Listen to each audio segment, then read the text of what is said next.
नमस्कार दोस्तों, दिल से स्वागत है आपका फिर से एक नई और सच्ची क्राइम स्टोरी में। 31 अगस्त 2021 एक 14 साल की लड़की जो कि काफ़ी नशे के हालात में थी, वह एक सीसीटीवी कैमरे में एक ऑटो से उतरती हुई दिखाई देती है और फिर ऑटो से उतरने के बाद वो उस ऑटो वाले के साथ ही एक होटल के अंदर जाती है। ऑटो वाला होटल के अंदर उसे एक रूम में लेकर जाता है, एक ऐसे कमरे में जिसमें पहले से ही 12 लड़के मौजूद थे।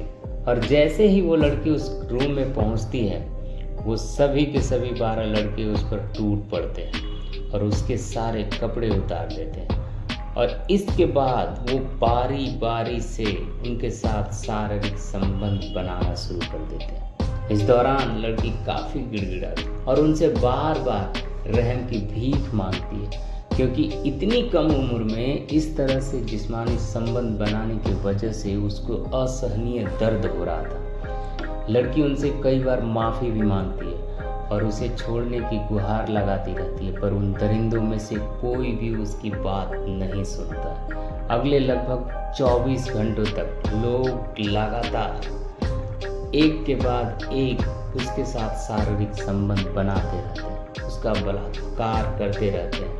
अब इतनी ज़्यादा बार संबंध बनाने की वजह से अगले दिन तक उस लड़की की हालात ऐसी हो जाती है कि वह चल भी नहीं पा रही थी और उसके प्राइवेट पार्ट से भी खून निकलने लगता है। उसकी पूरी बॉडी पर जगह जगह पर काटने के निशान बन जाते हैं, क्योंकि जब तक उन लड़कों के दिमाग में हवस चढ़ी हुई थी तब तक उन्हें कुछ होश नहीं था और वो उस मासूम सी लड़की को लगातार जानवरों की तरह नोच रहे थे। जब उसका काम खत्म हो गया तो उन्होंने उस होटल रूम से बाहर निकाल दिया और अपना गेट बंद कर लिया। पर तभी उन लड़कों में से एक लड़के को उस पर तरस आ जाता है, इसलिए वह उसे होटल से बाहर निकालता है और एक टैक्सी में बिठाकर और कुछ रुपए देकर रेलवे स्टेशन पर छोड़ता है, ताकि वो लड़की बेचारी अपने घर जा सके। अब दोस्तों, यहाँ से आगे की कहानी जानने से पहले यह जानना जरूरी है कि आखिर वो 14 साल की मासूम सी लड़की उन हवसी दरिंदों के चंगुल में फंसी कैसे। तो यह बात है महाराष्ट्र के पुणे शहर के पनवाड़ी थाना क्षेत्र की, जहां रहने वाली शीतल के माता पिता एक नर्सरी में काम करते थे। एक दिन शीतल अपने माता पिता को बताए बिना अपने एक दोस्त से मिलने के लिए पुणे के रेलवे स्टेशन पर पहुंच जाती है। वो पूरे दिन तक वहाँ पर अपने उस दोस्त का वेट करती रहती है, लेकिन रात के करीब 10 बजे तक भी उसका दोस्त वहाँ नहीं आता है। जब उसका दोस्त नहीं आता है तो वो लड़की काफ़ी ज़्यादा परेशान हो जाती है और परेशान होकर वहीं प्लेटफॉर्म पर ही बैठ जाती है। अब क्योंकि वो लड़की पूरे दिन से परेशान हो रही थी अपने दोस्त के लिए और वहीं प्लेटफॉर्म पर ही बैठी थी, तो वहाँ पर एक ऑटो वाला खड़ा था जो पूरे दिन से उसे नोटिस कर रहा था। इसलिए वो उससे पूछता है कि तुम क्यों परेशान हो, क्या मैं तुम्हारी मदद कर सकता हूँ। तो लड़की जो काफ़ी परेशान थी उसने उसे सारी बात बता दी कि कैसे वो अपने घर वालों की मर्जी के बिना अपने दोस्त से मिलने के लिए यहाँ पर आई और फिर वो आया नहीं।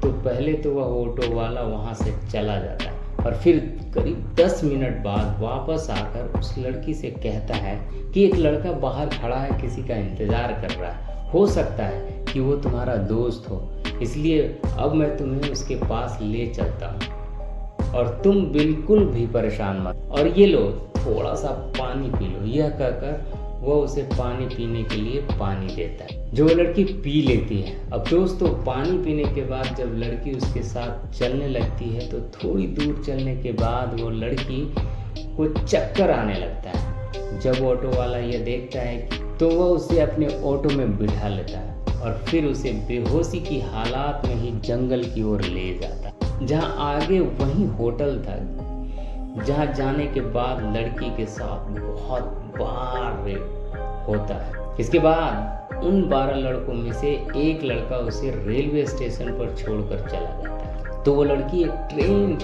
जो उस समय वहाँ से चलने वाली थी उसमें चढ़ जाती है। वो ट्रेन चंडीगढ़ जा रही थी और पूरे रास्ते वो लड़की एक सीट पर दुबक कर रोती रहती है, लेकिन उस डिब्बे में से मौजूद लोगों में से कोई भी उस पर ध्यान नहीं देता।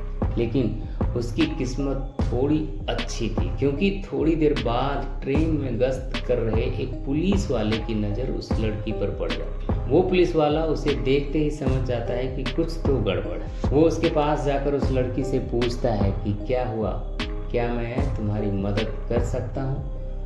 पर उस समय तक शीतल के साथ इतना ज़्यादा बुरा हो चुका था कि वो पुरुषों से बहुत ज़्यादा डर जाती है। वो सोचती है कि ये भी उनके साथ वैसे ही कुछ करेगा, इसलिए वो उसे कुछ नहीं बताती है। पर पुलिस वाला एक अच्छा इंसान था। उसने CWC से संपर्क किया और वहाँ से एक महिला पुलिस अधिकारी को तत्काल बुलाया। वो महिला पुलिस अधिकारी शीतल के पास आई। उसने उसे पानी पिलाया। इसके बाद शीतल ने भी उस पर अपना विश्वास करते हुए उसे पूरी आपबीती सुनाई। बाद में शीतल को हवाई जहाज से चंडीगढ़ से वापस मुंबई पहुंचाया गया और उसे हॉस्पिटल में एडमिट करवाया गया, जहां डॉक्टर से लेकर सफाई कर्मी तक सिर्फ फीमेल को ही रखा गया, क्योंकि वो लड़की पुरुषों के नाम से इतना ज़्यादा डरने लगी थी कि उन्हें देखते ही उसकी हालात खराब हो रही थी। उसके थोड़े समय बाद ही पुलिस ने खुद से मामले को संज्ञान में लेते हुए उन सारे लड़कों के खिलाफ FIR दर्ज की और उन्हें जल्द से जल्द पकड़कर सलाखों के पीछे पहुंचे। तो दोस्तों, यह थी हमारी आज की एक सच्ची कहानी। अगर आपको वीडियो इन्फॉर्मेटिव और अच्छा लगा हो तो प्लीज़ लाइक जरूर कीजिएगा। इस घटना को आप तक लाने का उद्देश्य किसी का दिल दुखाना या परेशान करना नहीं, बल्कि आपको जागरूक और सचेत करना।